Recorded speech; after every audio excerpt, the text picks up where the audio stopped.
शिरडी का साईं बाबा, उन्होंने पूछा क्या वो भगवान है?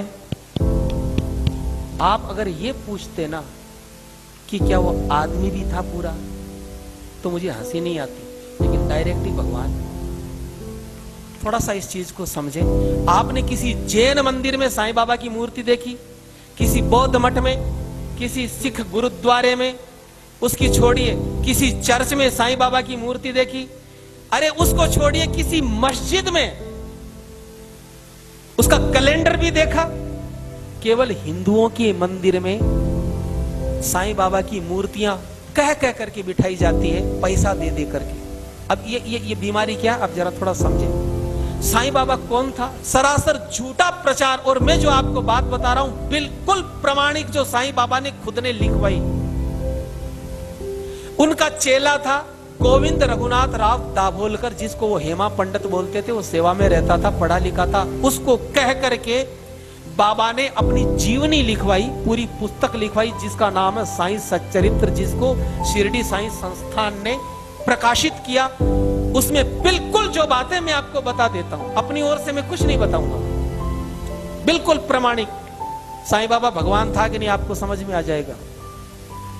ये आदमी अफगानिस्तान का पिंडारी मुसलमान था। इसके बाप का नाम था मियां बरहुद्दीन। ये अफगानिस्तान से आए थे। 1838 में साईं बाबा का जन्म हुआ। कहां हुआ?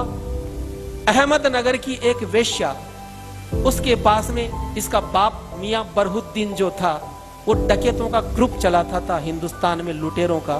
तो वो अहमदनगर की एक वेश्या के पास रहने लग गया।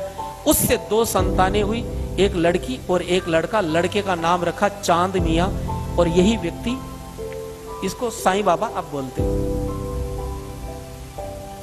जब ये थोड़ा सा बड़ा हुआ तो झोली फैलाने का काम, फेरी लगाने का काम इसको सौंपा। 6 साल की उम्र से 12 साल की उम्र तक इसने झोली घुमाई और रेकी करता था कि कौन से घर को लूटना है। कभी आप देखते हो चद्दर घुमाते हुए, ये काम इनके पास था। 12 साल की उम्र में साईं बाबा पकड़ा गया अंग्रेजों की जेल में। 8 साल तक डकैतों के ग्रुप के साथ ये पकड़ा गया था, और 8 साल तक अंग्रेजों की कैद में रहा। इसका बाप भाग गया था। फिर इसके बाप ने अंग्रेजों से समझौता करके छुड़वाया। तो अंग्रेजों ने कहा कि तुम हमारे लिए काम करो, हम तुम्हारे लिए करेंगे, तुम्हारे लड़के को छोड़ देंगे। क्या काम है? बोले कि झांसी की रानी लक्ष्मीबाई को हमें जीतना है। इसके बाप ने हाँ करी। वो व्यक्ति, इसका बाप, झांसी में चला गया और रात को गेट खोला। उसने झांसी की रानी को मरवाने का काम, उसमें सहयोग किया इसके बाप ने। 18 साल की उम्र में अंग्रेजों से समझौता हुआ साईं का, तो साईं को भेजा, पूना में भेजा गया। लोकमान्य तिलक के स्वतंत्रता संग्राम को दबाने के लिए इसको प्रोजेक्ट करके अंग्रेजों ने भेजा पूना में। और लोकमान्य बाल गंगाधर तिलक इतने चतुर थे, वो समझ गए कि ये पाखंड रचा रहा है, ये दुनिया को भटकाएगा।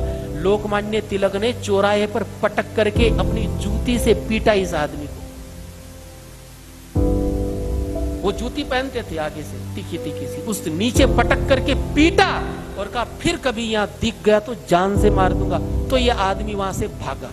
बिल्कुल पाखंड का रूप इसने धारण किया लोगों को ठगने के लिए। मैं भूत प्रेत जानता हूं, मैं तंत्र मंत्र जानता हूं, मैं 1 रू में बेटा दूंगा, मैं आरोग्य दूंगा, मैं पैसा दूंगा, पाखंड। फिर ये व्यक्ति शिरडी में आया 20 साल की उम्र में। शिरडी में क्यों, बंबई में क्यों नहीं? क्योंकि शिरडी में, उस क्षेत्र में संत ज्ञानेश्वर हुए थे। वहां के लोग बड़े श्रद्धावान थे, भावुक थे।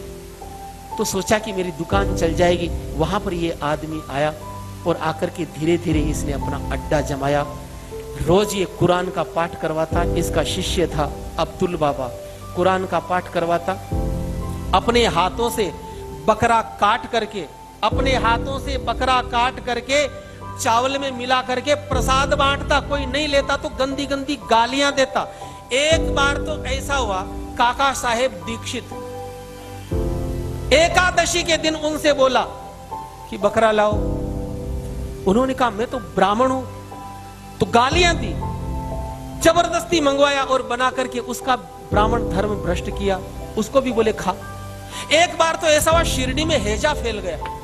तो वहां के पंचों ने कहा कि ऐसा करो कि कोई जीव हिंसा मत करना, ताकि हैजा कंट्रोल में आ जाए। सबने जीव हिंसा बंद कर दी, लेकिन इसने कहा मैं तो काटूंगा। बकरा अपने हाथों से काटता, काट करके चावल में मिला करके सबको प्रसाद बांटता। बोले मैं तो मुसलमान हूं। ये आदमी महीनों महीनों नहाता नहीं था, संडास जाने का डिब्बा, उसी से ये आदमी पानी पीता, चिलम पीता था। सन 1887 में इसको दमे की बीमारी हुई चिलम की वजह से।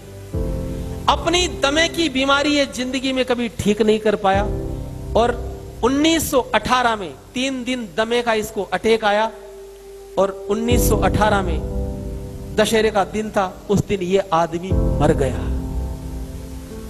अब मुझे एक बात बताइए, न तो इसने कोई प्रतिभा थी, न इसमें कोई भक्ति थी, न इसका हिंदू धर्म से कोई लेना देना था।